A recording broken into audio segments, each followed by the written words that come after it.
Đây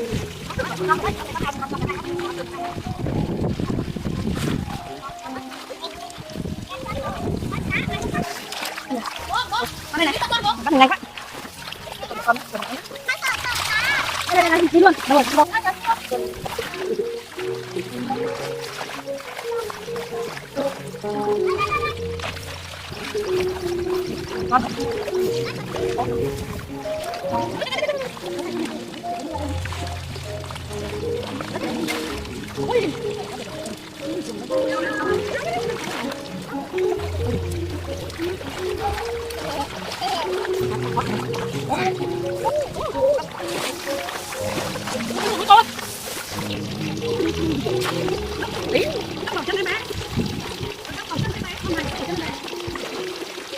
Anh sẽ đọc qua cái này để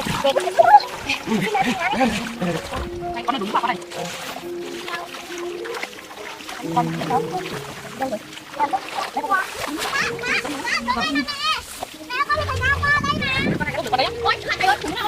Có bữa ở bên dưới rồi rồi đấy, đấy rồi đấy.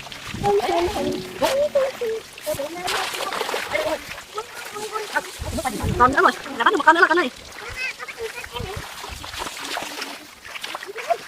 Đi có một con này.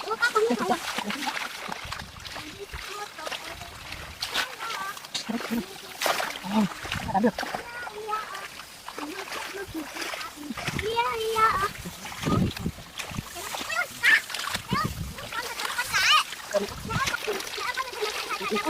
Con giống con nữa con ơi. Cái con to không được ạ. Con đấy. Ôi xoắn xoắn xoắn. Ôi luôn. Bay. Tiếp vào đi bay. Bố mày. Mày thì làm sao mà được không? Mày coi. Trả đây. Bắt tay không được à? Ôi giời sao vậy? Được. Không nào. Được một con rồi. Được không? Chả bắt được một con nào. Đây đây đây. Mày. Con này nó có cá ở chỗ này á. Đây. Đi đi tao xong.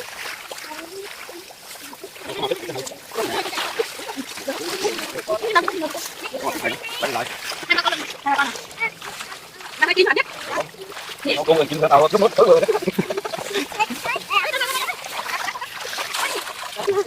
Đến rồi.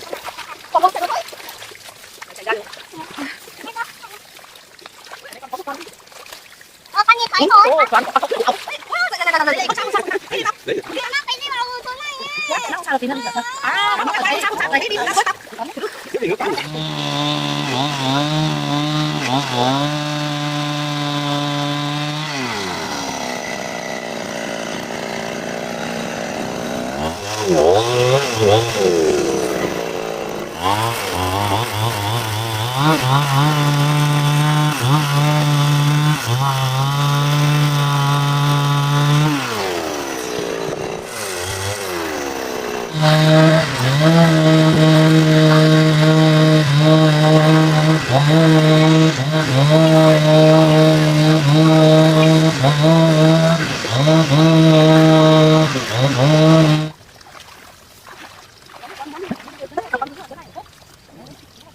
Đang đóng quên.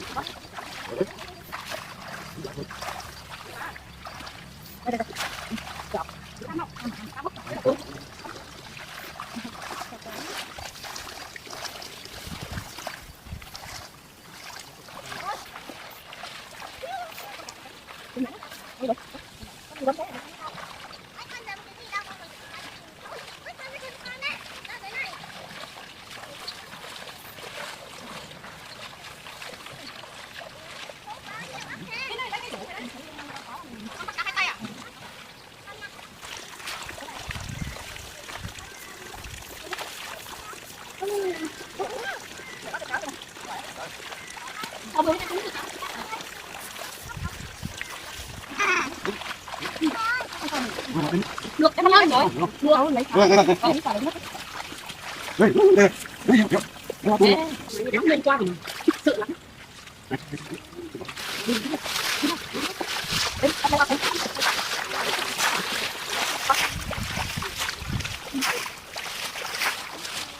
Cá rất đẹp.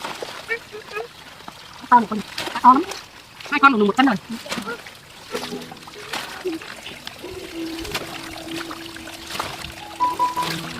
Nháo này con cái này còn cùng tình cắn này không có được được có được cho nó phải chứ không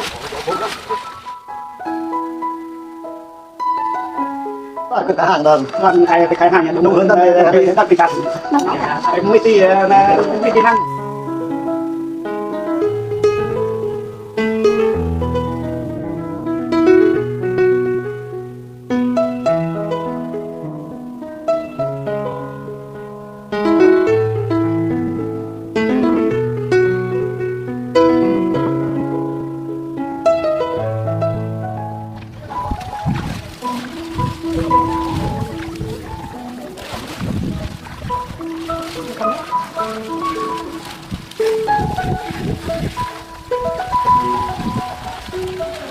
được bán lại tí mà kinh hoàng bán gì lại cắn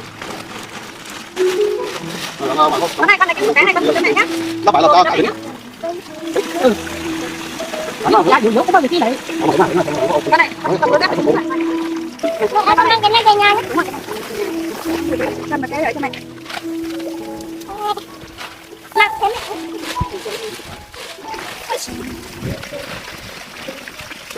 nó không âm hiểm những người chết mà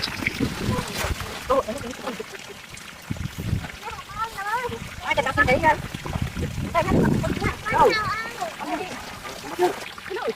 từ đấy lại có bóng này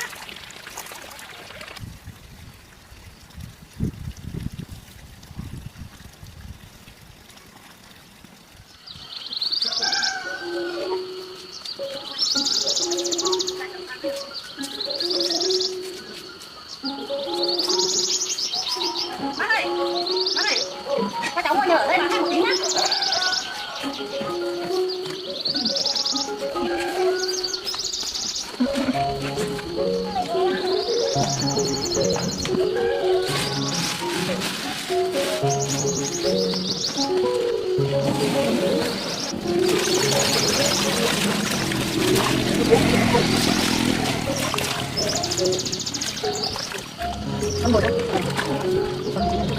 anh đấy con thấy khác rồi phải là vị trí đó nói một cái bạn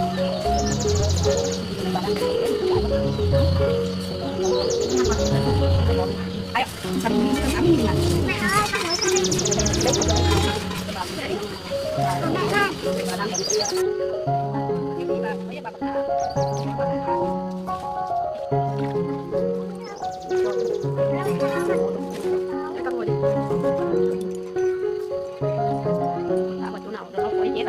cân bạn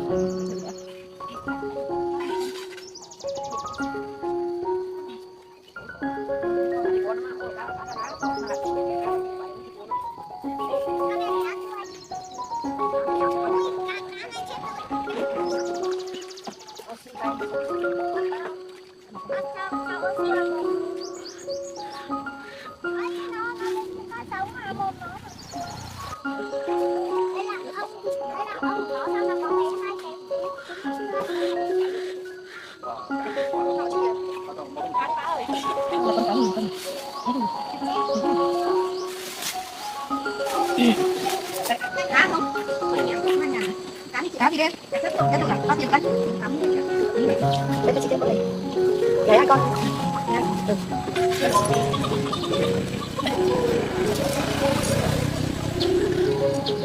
Sống lại chưa? Ủa chị muốn 8.000 không? Qua nhé, bán hàng vậy nhé. Cảm ơn bác ạ.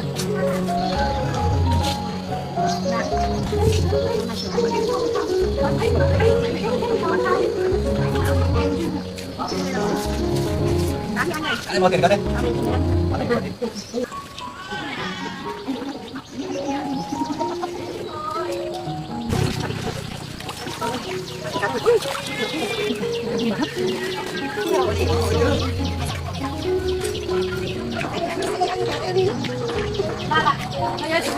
Cái mốt anh ơi, cái mốt ngoan ngoan quá rồi nè quá rồi cơm tí mà lấy cơm cho con ăn nhá, con đang ăn quả nhá.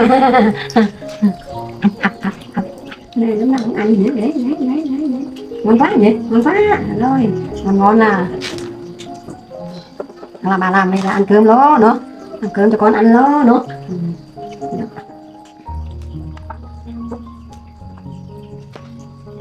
Thôi, thôi.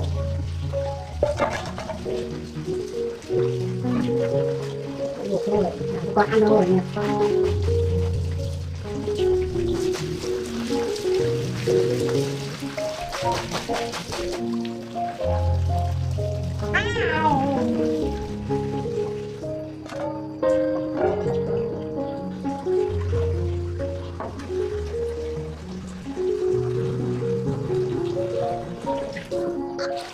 Thấy cái tiêu, nuôi chanh. Con này thôi con bảo. Đâu về chị? Cái số ngồi. Cái gì chơi? Làm bao nhiêu đấy? 160 rồi. Lấy bao nhiêu?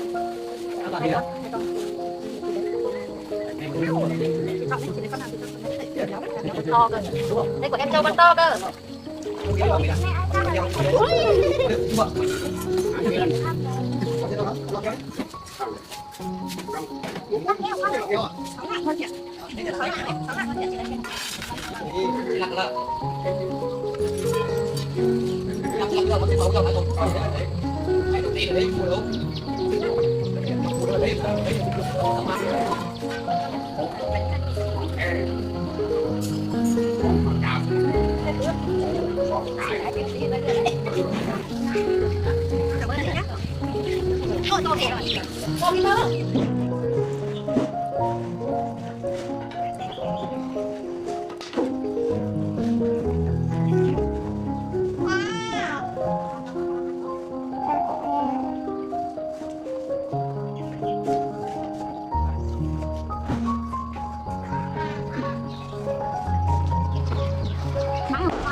Con này bắt được cả.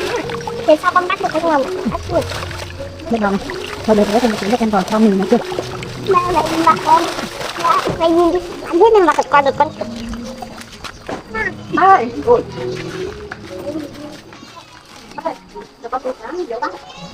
Nãy cháu có đi ruộng bắt được ít cá chép rồi, cháu vừa bắt mấy con ạ. Vâng, bắt tạm binh. Nhiều không? Cháu cũng được vừa thôi đó. Nó rất Bắt tí cháu cũng xin bác cháu về luôn, cháu sang cái nền với cả chiều cháu cũng chặt ít xe để làm vui nhà nữa. Nếu mà bác có thời gian không thì bác cháu giúp cháu nhé.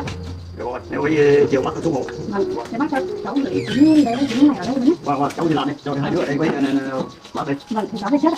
Cho bác. Làm đi. Vâng. Chỉ có cái bàn cho anh này. Rồi. Rồi, cảm ơn ông nhá. Cảm ơn cháu nhá. Rồi, đấy nhá, đấy nhá. Đây bắt đây nhá. Vâng. Cháu để bác đi nhé. Không chi chết đấy. Vâng. Rồi tao cháu đi. Cháu để bác thôi nha.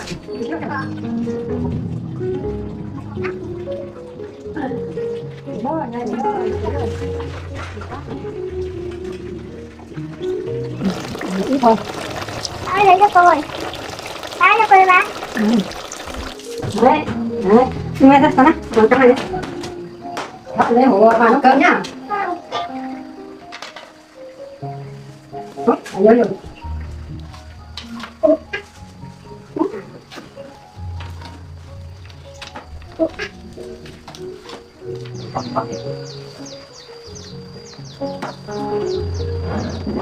Ba, 13, 73, 74, 75, 73, 78.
Trong đó đi.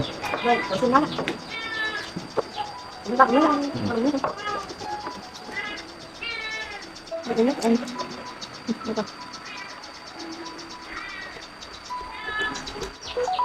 rồi. Rồi. Bác ơi, hôm nọ cháu có lời nhờ bác ấy, kết quả như nào bác?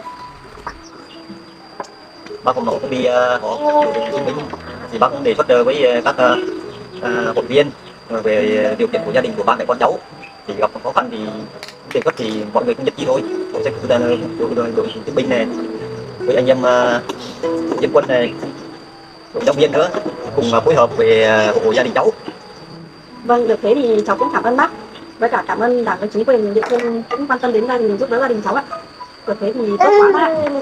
Đây là cũng là trách nhiệm của chính quyền địa phương với lại làng xóm, thì bác cũng đề xuất thì nhất trí thôi, với lại cũng cử thêm anh em làng xóm đi hộ. Vâng. Thì chắc là ủng hộ mấy cộng đồng ấy. Bác ơi bác, đến hôm đấy thì mọi người đến hộ cháu rồi thì cháu cũng muốn nấu một bữa cơm rau muối để đái mọi người ấy. Không biết có được không bác? Thôi đấy là cái điều kiện của cháu khó khăn nữa, nhà thì cũng dột nát này, cũng gần hỏng hết rồi. Bây giờ tôi bác cũng tạo điều kiện thì giúp cháu để làm bữa cơm cho anh em thì làm tại nhà, và bác lên xong rồi cho anh em bếp để đưa đi để lúc anh em làm xong thì mình bữa cơm cho ấy cho anh em về hộ. Dạ vâng, thế thì có tiền bác quá không? Không tiền gì đâu, bác coi như cháu là như con cháu trong nhà rồi. Bây giờ thì khó khăn thì bảo bác thì bác giúp tôi, cái này thì đơn giản thôi mà. Vâng, cháu biết ơn bác nhiều lắm ạ. Cố gắng nha, cố gắng hộ mẹ trong em nhá, vừa trong em nhá. Vâng. Không là sắp được con ngôi nhà mới ở rồi, Vâng. cố gắng thời gian thôi. Dạ, cảm ơn. Được rồi. Con ở đây với em với ông nhé. Bác này, cháu có mang pháo đến đây thì chính là bác bảo bác nói cho thấy một con rồi nhé. Cái gì vậy? Rồi con bảo với bác gái đây, với bác gái bảo bác gái tí cho ăn. Cháu cứ đi xong là chuẩn bị nước vôi anh em về để làm. Vâng. Đây cho đi bạn nhá. Đây cho em nhé. Để đi về trước chuẩn bị đồ đạc nhé. Rồi. Con em một này nhé. Bác gái nhớ.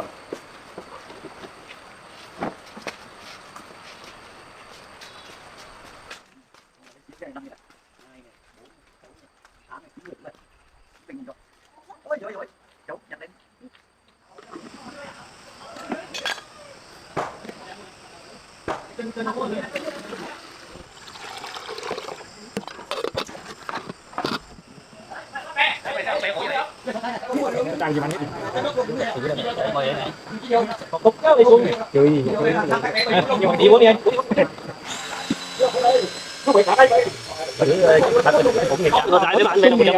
nãy thì chế đôi gì đều có được đâu.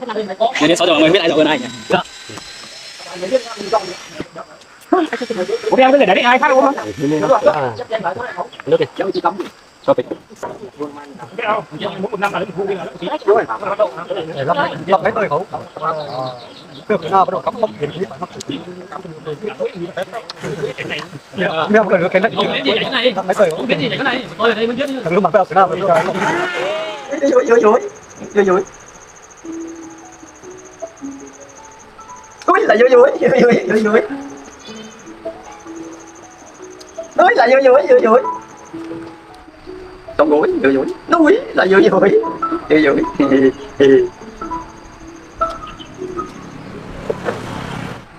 núi dối dối dối dối dối dối núi dối dối dối dối con dối dối chặt buồn đấy dối dối dối dối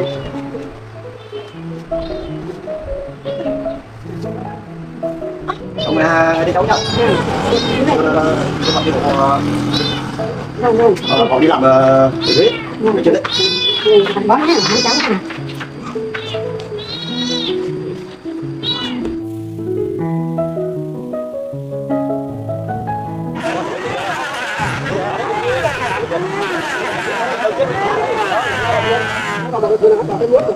Không cách nào mình. Đến là lỗ. Quá mày đấy nha. Không có đặt thấy được lần này nó phải chạy cũng tốc độ đi đó cái này không cái này cái này nè ui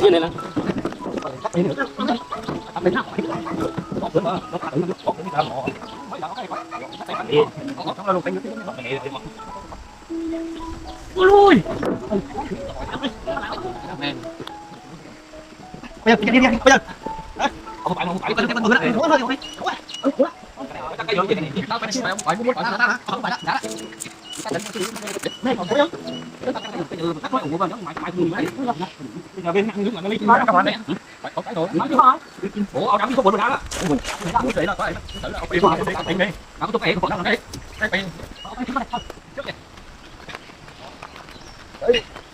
rồi đây không cá bữa ăn đi ôi cái đâu phải đây số xa đó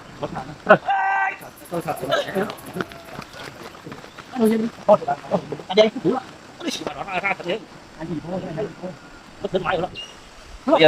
bây giờ là vào cái này vào trước không có thấy có người có cái đèn đó không cái đèn đúng không cái này có cái gì có nè nguy hiểm nữa bây giờ cái này ha thì ăn mặc cái này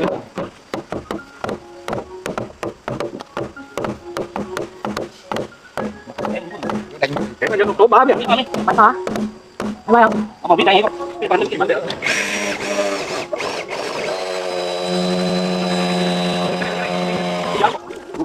có thể Nhắc vào bờ, nhắc kia vào bờ. Đưa vào nhắc kia vào bờ. Giờ mày cũng không này cơ. Chứ thì là cứ nhắc kia vào bờ. Về tao là. Tao tao tao. Rồi ông vui rồi, không phá rồi. À cái bờ. đi cho cô này rồi xe đi phải chưa hút vào khó đấy càng xí nữa từ kiểu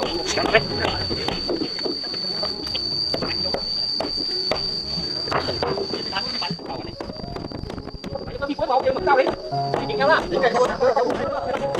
bạn đi cuối mà bây giờ là coi mà thằng bạn đéo đó tao đấy biết rồi không mình tính gì coi mình hướng đánh nó thấy sao nữa quá đó muốn làm thì phát thì không làm được Trong 3 tháng hè rồi. là hết tháng 7 hết tháng 8 rồi cũng là bao nhiêu nhé. Ở nhà kèm cặp cái cho nó tốt. Em cứ bảo cháu rồi. Cố gắng nó lên tháng 7 đầu tháng 8 đến đây cháu đi học. Em cũng cảm ơn các chị bạn cũng thế. Cố gắng nhé. Để này đi làm à? Mày ăn được bữa ăn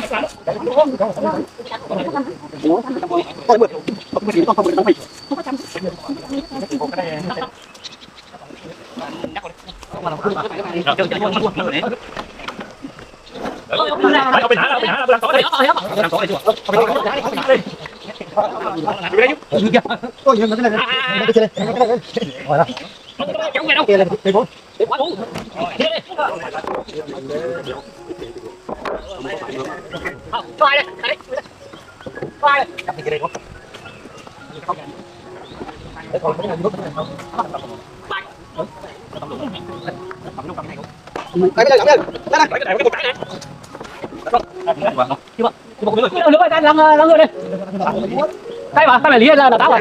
Không báo không phải như vậy là táo. Chúng nói trong năm thứ nhất.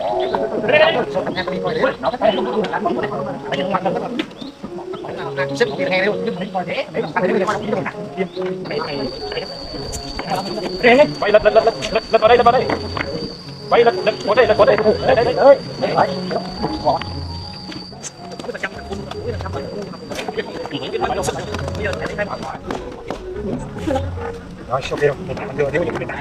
nhưng mà cái kiểu gì lấy đó là gì để kem để bật kem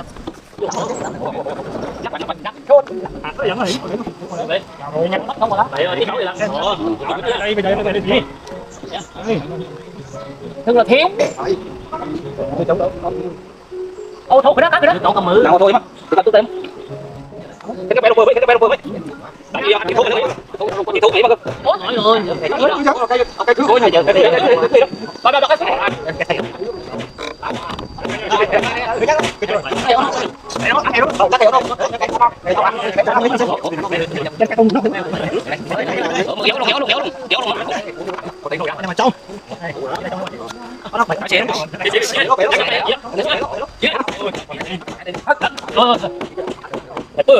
chế mà là tắm mà ơi mưa nó quá vậy không nắng cắn rồi không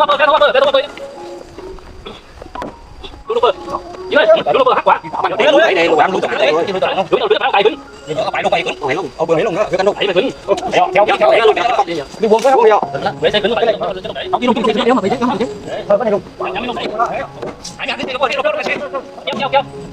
không lắp một lắp nữa không lắp cái đúng không lắp đây kéo qua lắp đây ôi mấy bạn cái đeo các bạn chưa mấy lý vậy nè cái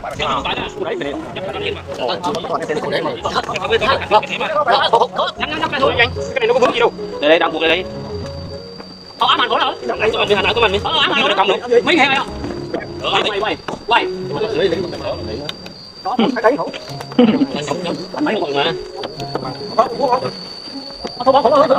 khổ đỡ cái đó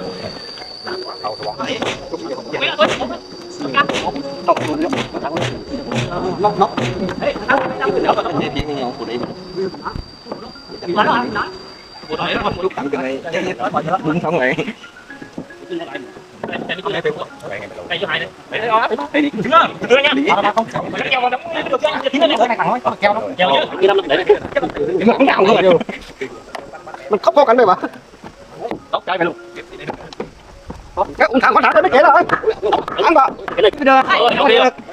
bắt đóng ngay vào thì nó có đừng tự nhiên thôi nó phải hôn trước hả mà hắt lá hút không thử này nó phải bây còn cái mà căng nó không có đeo này phải cái này ê mà phải hắt lá rồi dạ phải đi đúng không biết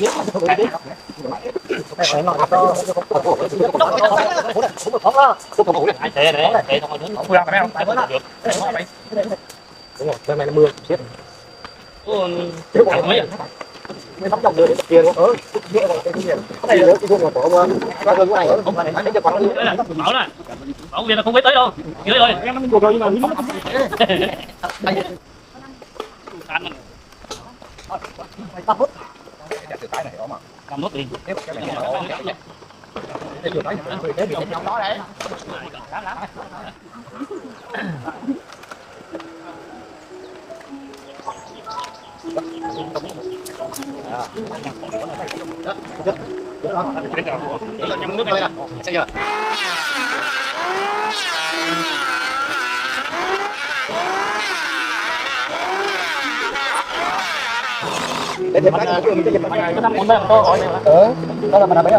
bao nhiêu con cũng được, có chích thêm là đưa ra cái đó đã. Giá này là mày thì mình nhớ tắt kho đấy, tắt kho bây giờ đang xoay đến đây.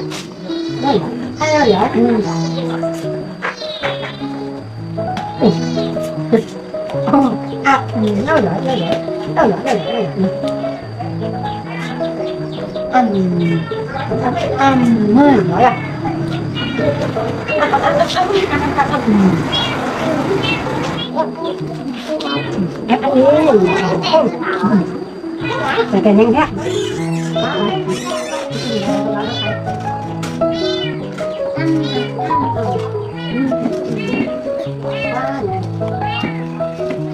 quá này quá này Không nghe là không hô nhá. Bây giờ không hô. Ở đây đó.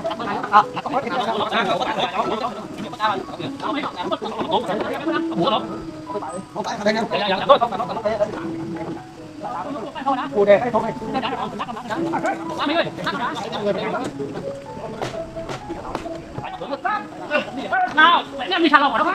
Lùng ơi, bỏ xa, lùng ơi, lùng bị bỏ nhà lên lùng quên này. Đâu vậy? Đây đây.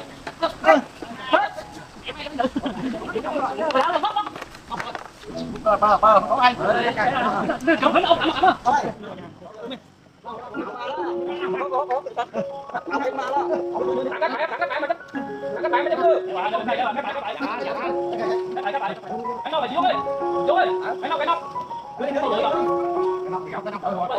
Dữ anh ăn vậy. ví dụ nó đâu chịu như phương đúng không? Có cái Mỹ luôn, cái đội Mỹ luôn. Cái đội Mỹ luôn. Qua chứ ba. Ví dụ này.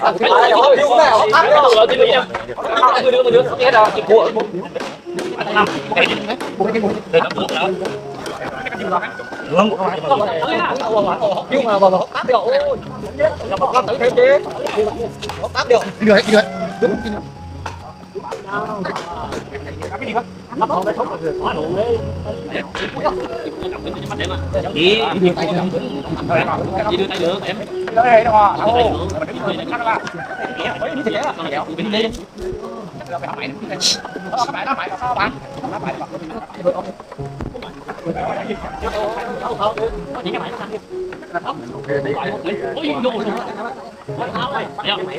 Cái này là tập chậm nè.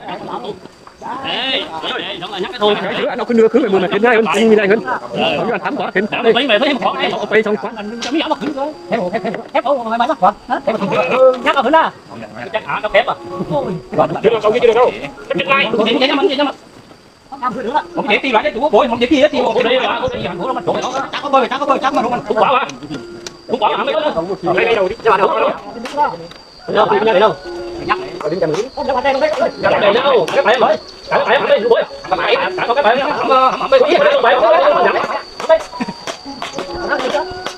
Nó mình đứng lại cái đấy à. Lô mốt. Thế nó phải phương không? Lô đâu. Đấy, lô vuông này. Ra nào, đi đâu đây đây.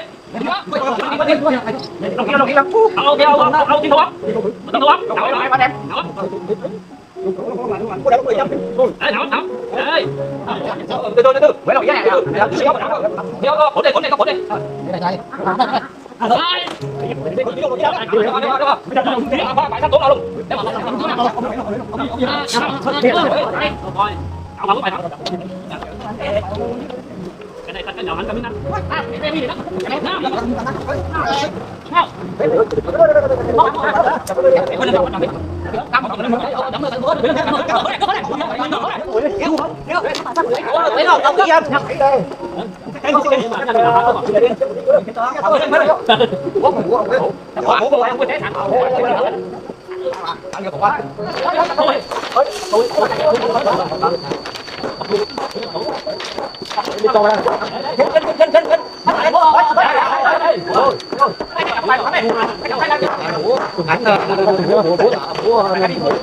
Có ông mày toàn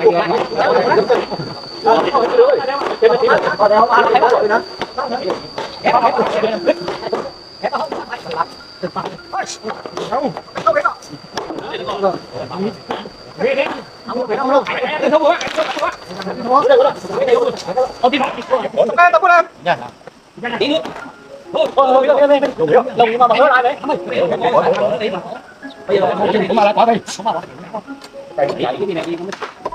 cái được đi, để các bạn đi nhé. Để các bạn đi, tại vì chưa đang cháu mày, để bạn đi.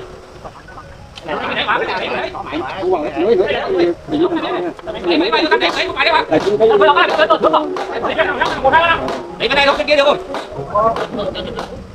Không. Bây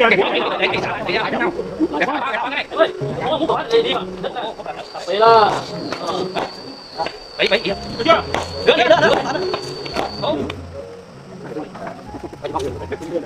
Ủa đi đâu? Đây đi một cái đi không cái vô ăn luôn. Chưa không ăn.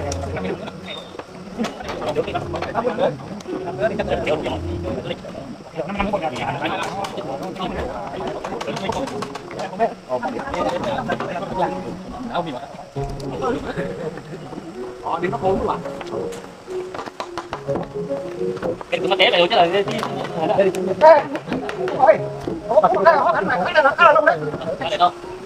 để tiếp tục cái nhà này bé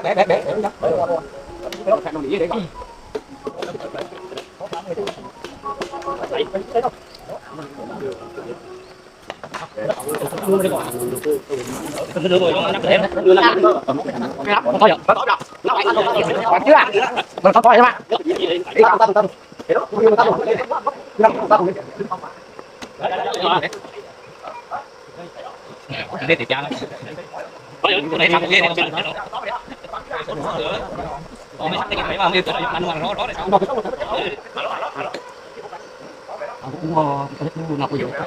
chứ hả ai nói chú đừng là lại hoàng diễn động nó phải lên mặt cho để cho nhân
mình béo cạnh mà tím mà đấy mà rút ra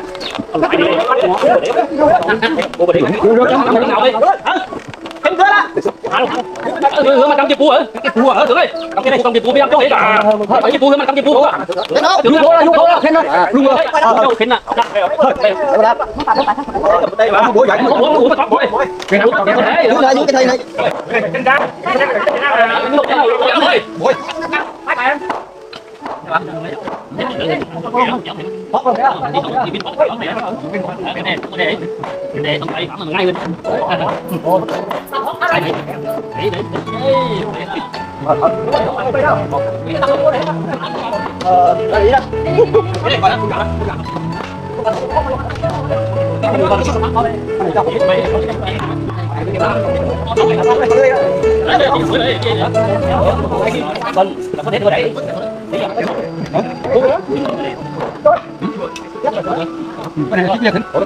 cho bằng một xe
nghe em cho cái này đi. người đâu cũng bùa là do cái mưa để mình tốt hơn cái tu là bây giờ đó mày có tháo đây linh minh gì để nè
ơi các bạn phải đi luôn nè còn đúng chưa là đây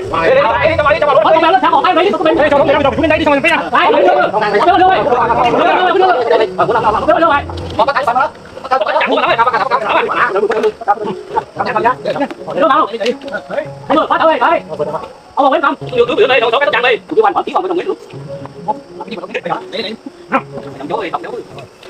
các cái này các bác ơi luôn vậy nè Không lên được là vào đến là vì thế kìa. đấy bốn người bạn mà chứ mà để lại thôi cái tốt chẳng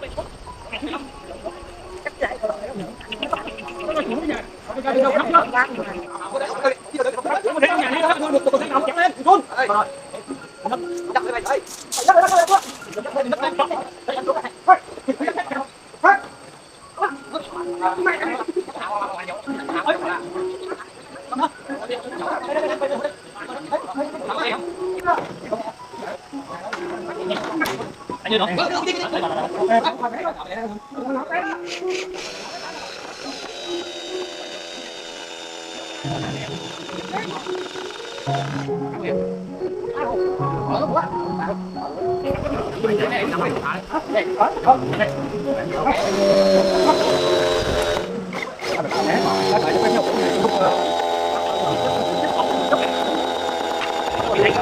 đục đùng có cái tay luôn còn cái này đấy cho nó chắc còn chắc nữa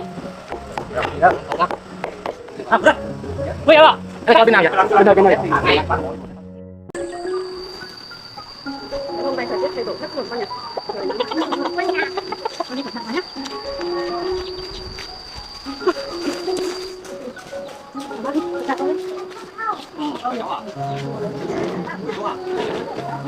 Đây bác cái đi đâu rồi bác? Cái để trong bếp thì mà.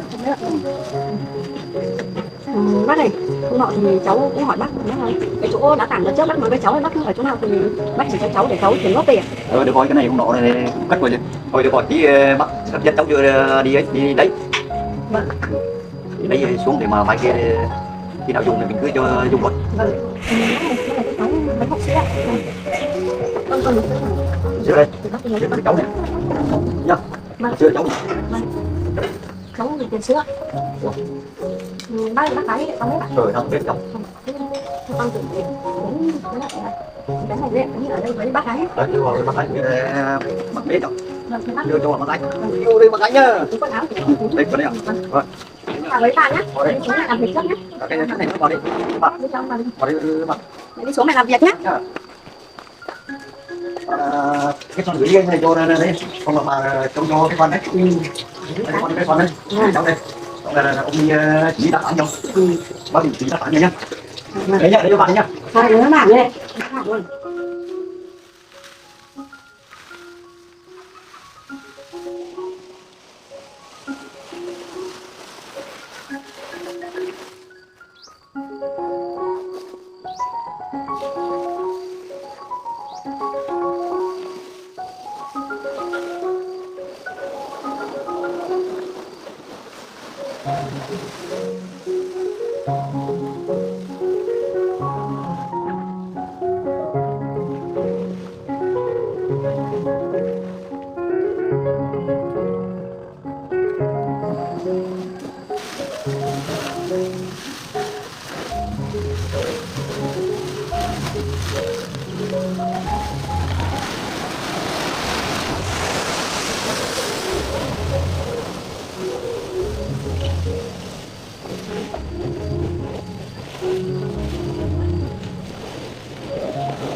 Em đây là gì đấy? Em đang chuẩn bị nhà kìa. Dạ, nó không uống nước à?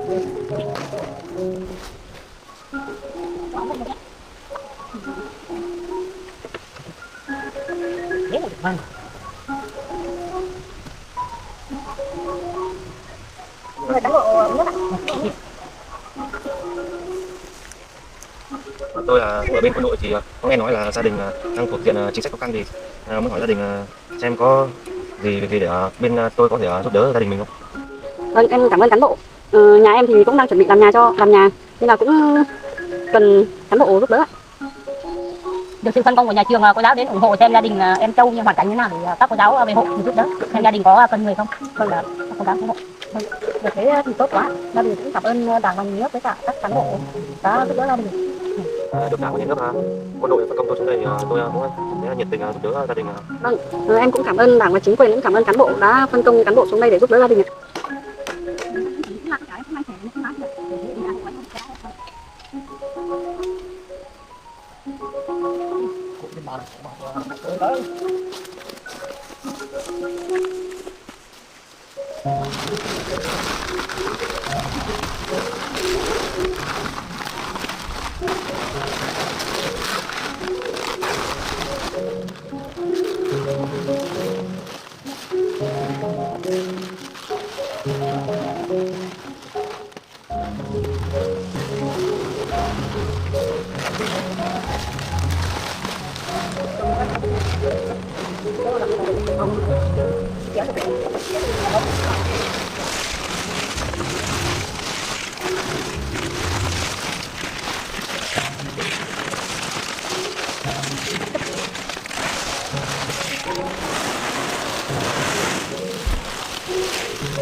Hôm qua nhà mở suất.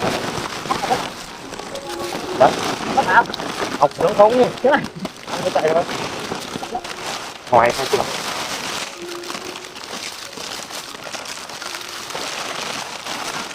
Đi mấy năm rồi. Còn mấy năm nữa rồi. Chưa biết được.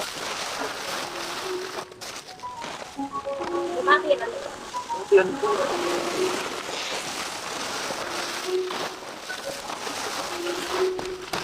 Còn bằng chứng đấy, em ạ. Nhá. Có bằng chứng rồi. Cái này.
Không không không biết.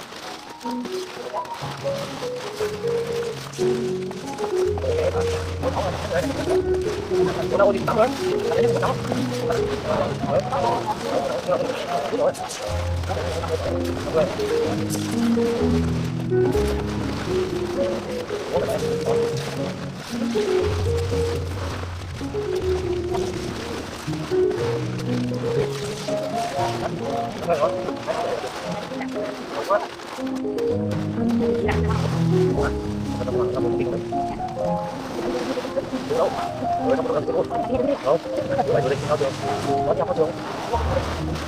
Đâu nhà trắng, chờ cá ở trung tâm thành phố luôn.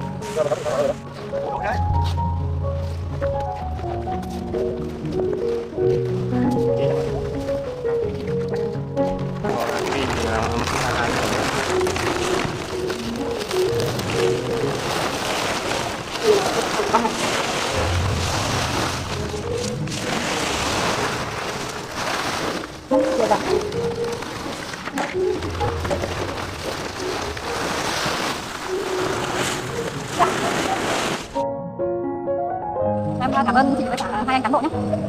Và cũng trong năm nay em cũng muốn nhờ hai cán bộ cảnh chính đó thì xuống hộ em với. Được rồi, nay chúc gia đình chị ạ. Mai chúng tôi sẽ cử cán bộ xuống tiếp tục xuống gia đình. Gia đình không phải sao. Và anh em mình chị. Vâng, em cảm ơn cán bộ nhé, cảm ơn chị nhé. Chị nhé.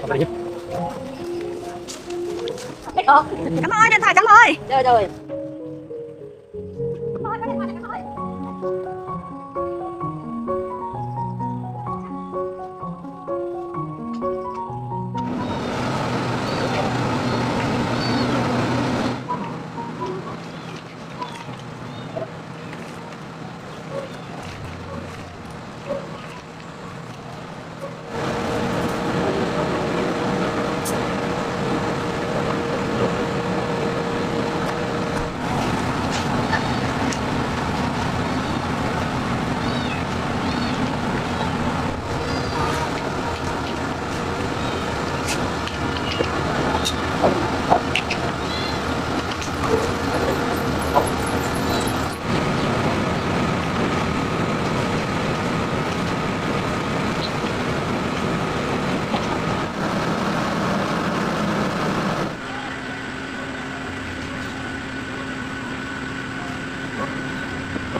Tình mà nói cháu cũng nhờ để mà xem này như thế nào đấy, thì nói cho cháu nhờ bác đi xem này đấy, mà được ngày mai là ngày tốt.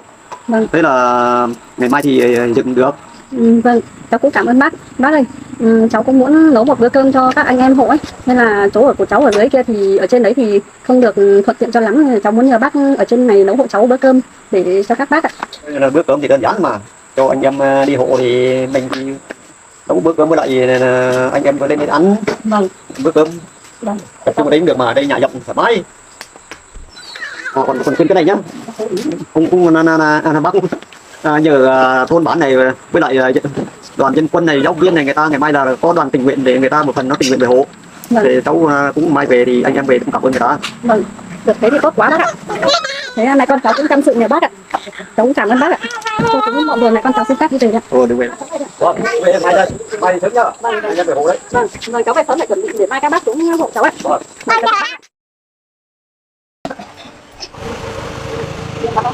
Mẹ con em về thì cái phân bón rồi. Vâng. Mình chờ đầu em đó con. Không biết rồi. Không có đầu. Mẹ khoai của mẹ thì sao ấy? Cái này đứt hết. Con ăn kiểu gì nhỉ thế? Mẹ ăn mà cho em nhiều quá ấy. Kiểu chắc phải cân Hoa này. Nhé, ô sao lại nhẹ thế? mẹ ăn sao thế này? Mẹ gì? Cái khác rồi mẹ. Con ăn không? Con ăn cháo của em. Con đi lấy thì nước cho em uống. Rất quan trọng hơn là đây mẹ ơi. Mẹ. Mình là có nước lòng cho con, cho em. Mẹ ơi.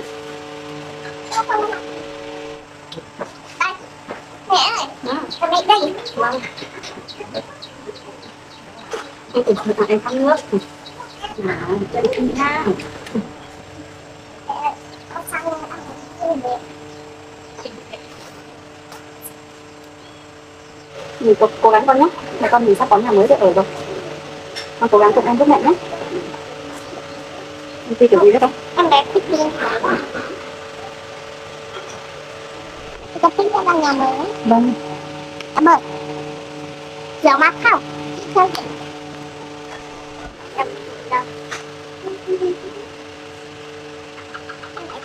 Rửa mặt hả? Đây thì ra rửa mặt luôn.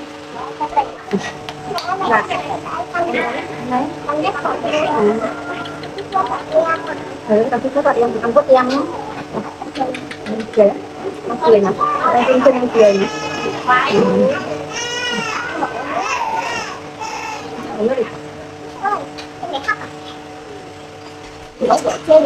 Em ở nhà nhá, em ở đây với bà nhá. Đi làm nhá. Thì đây mặt đây một em nhé. Con thu xe em nhá. Con cho em cho mẹ nhá.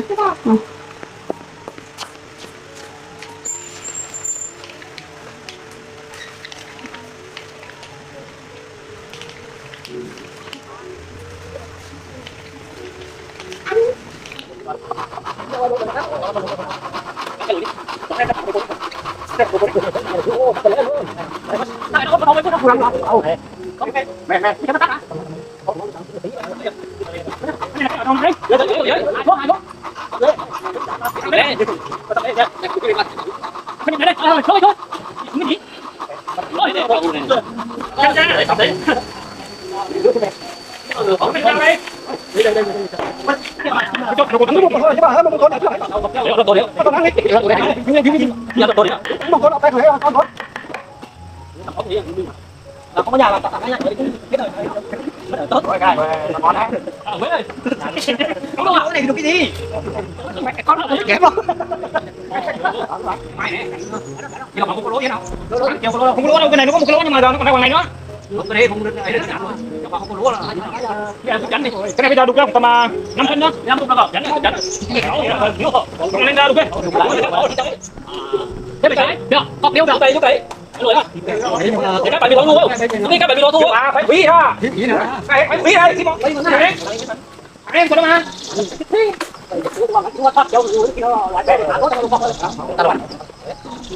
Em nó cho cao rồi đừng tỏ này nữa. Nó mặt cũng có thể. Dưới đó là nó chìm. Thôi. Là anh. Bố để hỏi chưa.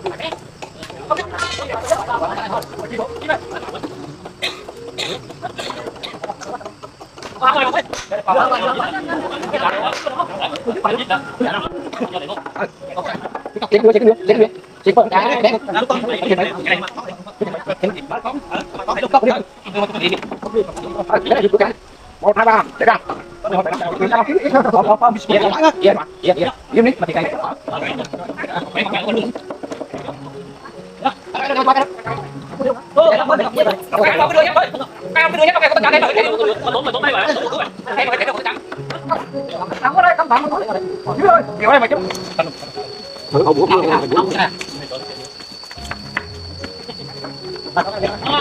Ôi to nó này đấy. Chim cấp chim này cái nó. À bữa. Chim cấp chim. Cái người đó chim đi. Đi ra cái đầu người phải vào đây cái phải vào. Tao bố đi đây mà. Cái gì cái được. Cái này con cháu.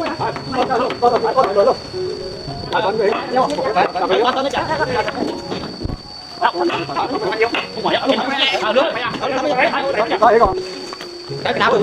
Nào rồi. Phải cái nào vậy? Gì năm bước? Để chăng? Đá từng thảo à? Để chăng? Phải cái luôn.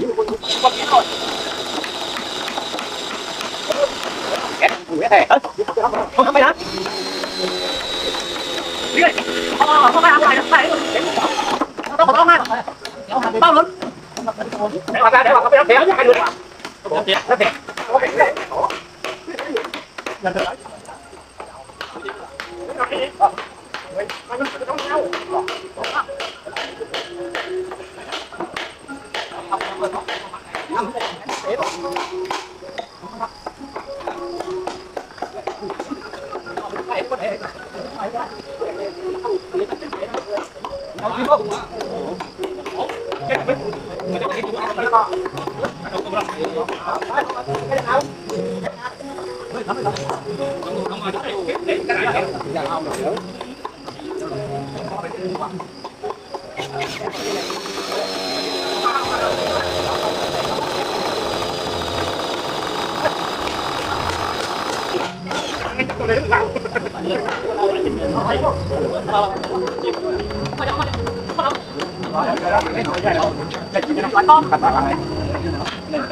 Các bạn đưa theo anh cô nữa các bạn.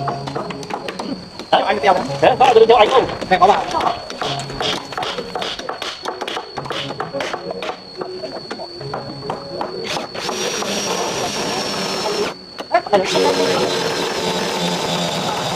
Đường nhá, đường này. Nói đó, bạn ơi. Đấy, em rồi. Anh ơi. Minh à. Ở dưới các bé cho đều á. Các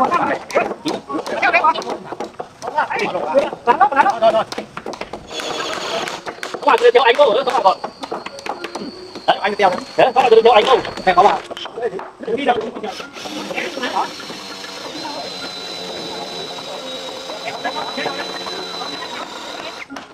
Anh đến.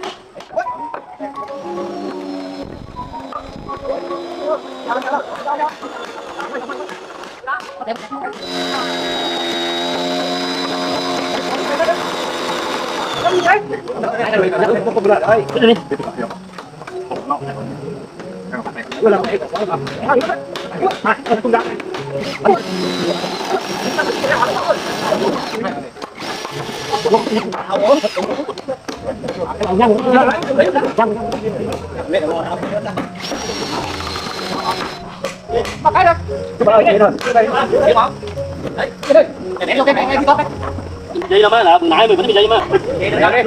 Ừ. Người không vậy không, đánh vậy đâu. Cái gì ba?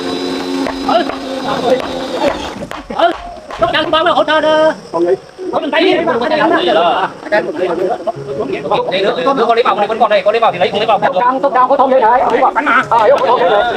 Nhưng mà nắng quá đi. Lắm phải mũi ư. Con cái chèo này đúng không?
Tay nữa hả?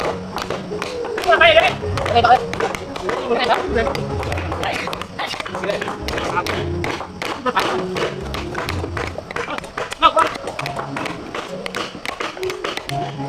mình cũng gặp nhau hai chân hết cũng còn đi được hai chân không không chỉ thế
lúc mà bạn cái quả đâu lúc mà cái thao cái thâu về ông mà to đó phá thì không là món rồi đi ơi nó tốt rồi đi tăng hơn chưa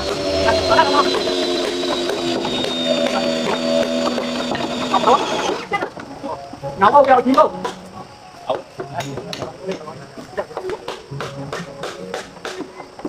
không được đâu.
Đừng làm món này.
Yêu hai tay đấy, đi để mình ngắm thấy đấy đâu.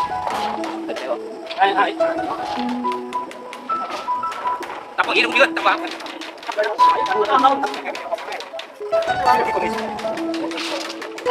Này, cái gì bên má ơi. Cái gì của bên đây, bật to ha của bên.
số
nó lại to quá, số nó quá to.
Đỡ mày đấy, làm một có bò đỡ mày đấy.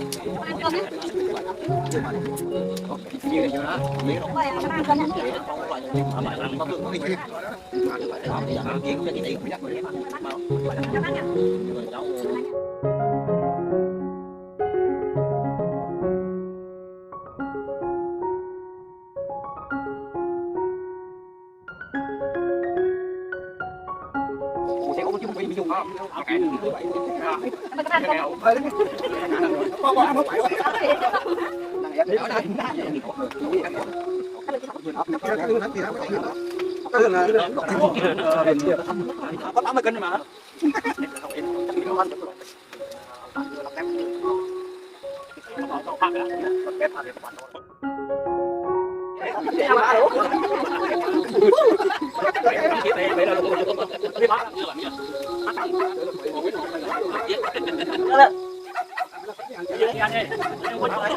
Iya kan ya? Ini dari mẹ với